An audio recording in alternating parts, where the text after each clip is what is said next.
speaking of complexity, I'm going to jump right now to a very current issue that we're all dealing with right now, which is COVID-19. So we know that COVID-19 has had some very severe impacts on our global food supply, and seafood has not come out unscathed from that. So Jessica, we're going to start with you on this. Can you talk a little bit about how the COVID-19 pandemic has affected the seafood supply, and why should the environmental community care about how this pandemic has affected the seafood supply? Yeah, of course. So the impacts from the COVID-19 pandemic are still unfolding. So these are preliminary and really based on the initial impacts that we've seen. But what we've seen is that they are really diverse and have been hitting the seafood sector in a few different points. You can start with demand.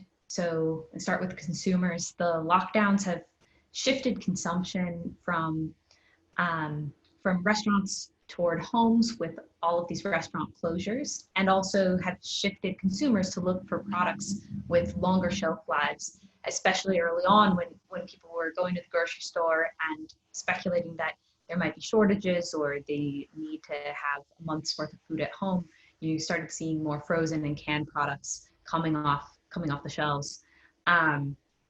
Then those shifts in demand, of course, can have impacts on trade and the imports and exports, but trade itself had its own disruptions. You saw China ban the import of live seafood, and then also various ports that were being either closed or slowed down as part of safety measures to control the spread of the virus. So this was, of course, a really big hit for people who were exporting these specialized live products, and products where perishability is of a major concern.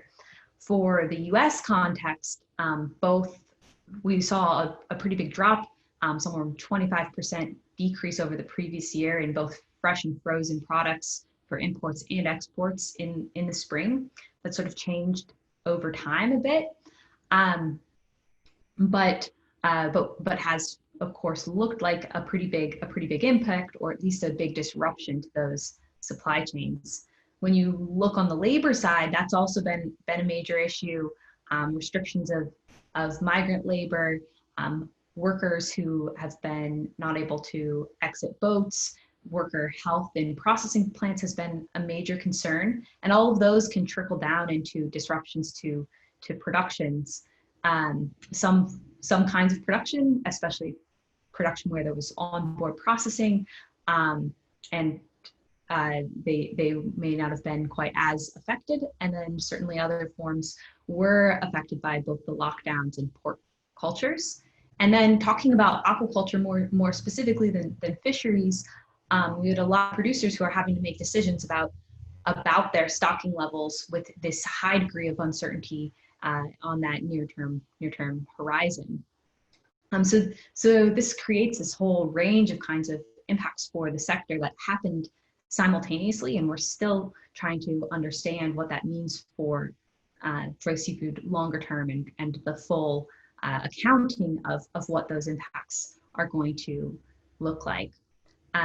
Then for the environmental community, I think some of the biggest concerns that have been raised are concerns about data collection and reduction of onboard observers in various locations. So people have been wondering if some of the good management practices that's been established are going to be rolled back. There have also been halting of different forms of investments. And so some of these forms of sustainable production, or some of these new small startups that were just getting their feet on the ground, they might not be very able to weather the storm of this. They may not have been as well armed to get some of the recovery money in different places. So that's been a concern. But then there are the much broader concerns about economic hardship and its association to environmental degradation in other places. We've seen that with deforestation and poaching in the past. Essentially, when you have this economic hardship and unemployment, you can have people engaging in these activities in order to provide for their families under these extreme conditions. And then the other area that's a big concern is ecotourism. We have a lot of people not able to travel to other countries, or even if they are allowed, they're going to be hesitant to get on planes. And so when you have these conservation programs that are really dependent on ecotourism dollars, and that's been a big selling point for conservation, that's going to be a major setback for those countries in those areas. So once again, what you're saying is that we have to find a way to balance the need for human well-being, making sure that everybody has access to that livable wage, that they're able to continue with their jobs and working and supporting their families, but also balancing that with, not racing to the bottom, ensuring that we keep some of those environmental standards and protections in place, so that we don't lose that conservation piece that we've already been working so hard on to ensure that seafood is produced in a responsible way. Yeah, absolutely. And I think that when you get news cycles, when you end up with news cycles where they are talking about some kinds of infractions, or you get these overfishing stories or people cutting corners, and that resulting in some kind of environmental damage, it has a big reputational effect on the sector as a whole. And this is something that I think we've been dealing with in various ways with seafood, is that that people get one thing in their head from one story, and then it takes a while to sort of roll that back and explain the diversity and explain how things are changing over time. So it's important to maintain those standards. And Dave, do you have anything to add to how COVID has impacted the seafood supply chain and why the environmental community needs to care about this? Well, of course, it all started in Wuhan, which is, in China, the biggest consumer, the biggest producer, the biggest processor of seafood globally. And it happened in what's called a wet market, which is quite this is the best knowledge, our best knowledge, that's where this bug jumped into the human beings under some sort of circumstances. These are wet markets. What they are fresh food markets in which fresh fish will be sold alongside a whole range of other fresh food products. And for sure, that was where the first impacts were felt, because markets were shut, people were kept at home, and they changed their consumer behavior. Restaurants, of course, just shut down. Just as later on in the pandemic, the restaurants closed down in North America and in Europe. It set off a sort of a whole ricocheting of impacts down the value chains, because the aquaculture sector in China is massive. And it's very dependent on imports of feed ingredients from all over the world to feed those fish. So that has an impact. If you've shut down your ports and your processing and your markets, it has these longer term impacts that Jessica alluded to. Equally, China exports a lot of fish. Most of the tilapia in North America still comes from China. It's very popular, it's good quality.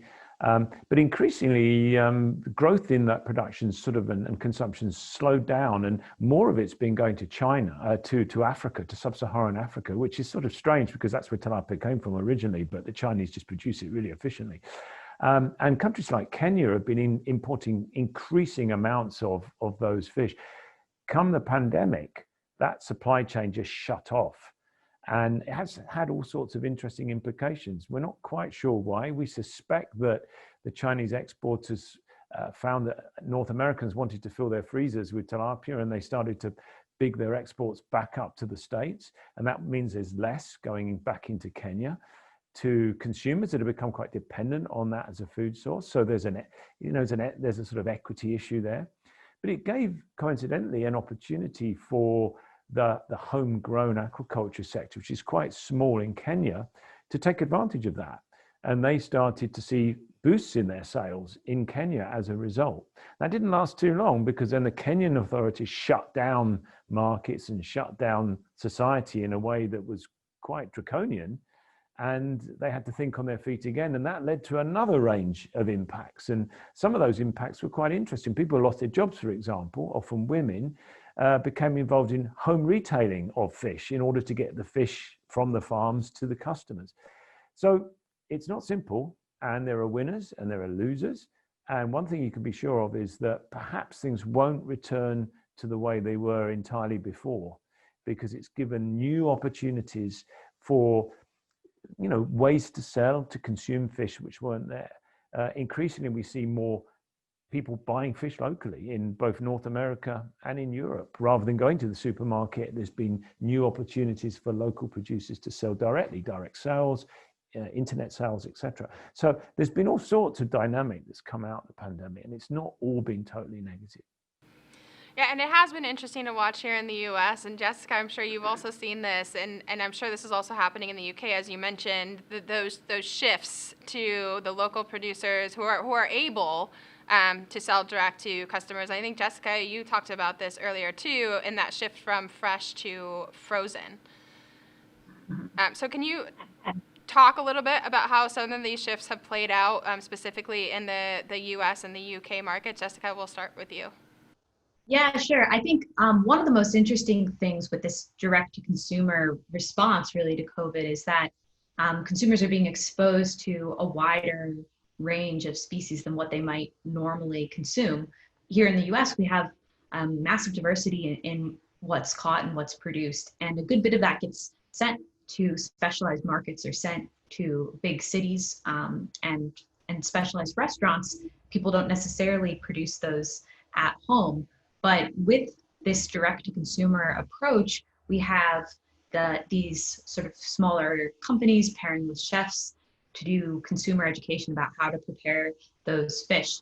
And so it's totally unknown whether this will be a long-term trend or if that exposure is going to result in real shifts in consumption. But it very well could be that exposure to new kinds of cooking, new kinds of species could be a shift away from that stereotypical U.S. approach to seafood of just eating, shrimp and white rectangles.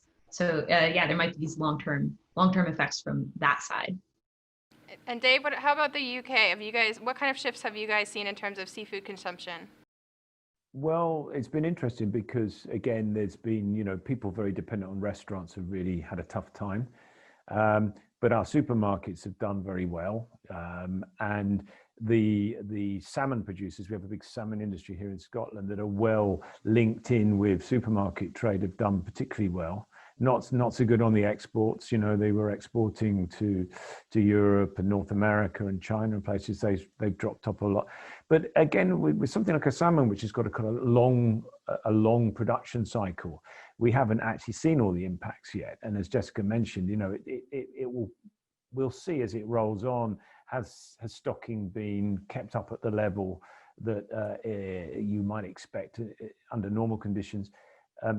There's been a short-term mixed outcome, I would say. Fisheries, they've had a tough time depending on which bit they are. If we have a system in Scotland where in rural areas where vans take fish around and sell door to door, they've been doing really well. They've been doing a great trade. And so, many people have sort of rediscovered that. They're at home again, so they get the opportunity to go and, they're at home when the vans come around, etc. So that's a new dimension for many people. And so there's been a lot of, I think there's been a lot of different impacts. And of course, we're moving towards Brexit, which is going to cause a whole range of other impacts on our fish business here in the UK. So I've been part of some of the research that Dave and I have been involved with. I've been monitoring the news around seafood and COVID.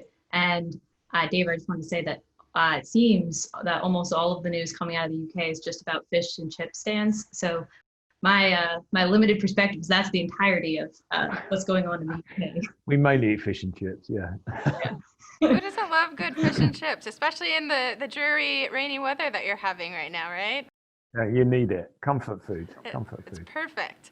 So I want each of you to answer yes or no to this question. And the question is, yes, there are positive and there are negative impacts from COVID, but we're seeing, as you've mentioned, some of these more positive impacts may be that there is a shift in how consumers are buying and preparing seafood more at home and not relying so much on restaurants, which could be potentially a good thing for getting more people to eat seafood. So do you agree that these impacts could have some benefits moving forward in terms of getting more people to eat seafood? Jessica, we'll start with you. Yes and no questions are so hard. I think I think that yes, for some consumers that will play a role, with the important caveat, I can't help myself, of we are in the midst of a big economic crisis, and we have a lot of people unemployed. And so I think that the seafood and the options for seafood really have to meet the price point and sort of be within the concept for that broader population that is struggling economically, and might not be sourcing and experimenting with new forms of seafood. But I think there is this portion of the US that is sort of rethinking seafood and cooking seafood at home. Dave, how about you? Do you think that some of these shifts might provide those benefits in terms of getting more people to eat seafood? I think the affordability thing's really important. I'm, you know, that worries me, because I think it may make people reach out for an alternative because it's considered better value for money. And that's about perhaps understanding what's in food, and that a can of sardines has got so much good stuff in it compared to, you know, an alternative, and it's probably as affordable, but people perhaps just aren't used to that.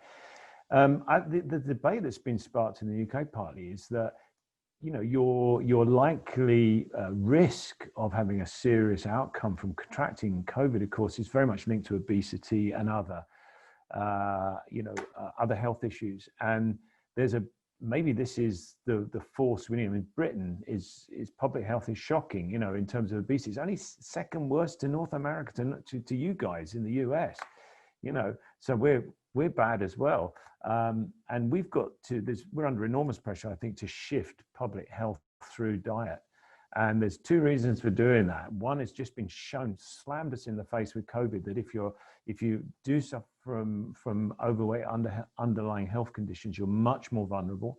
And two, you know, we have to shift what we eat on the basis of greenhouse gas emissions and the fact that it's not environmentally sound. What we eat too much animal protein, animal source food. And if we're going to eat it, let's shift more towards lower impact foods, of which seafood tend to be of that category.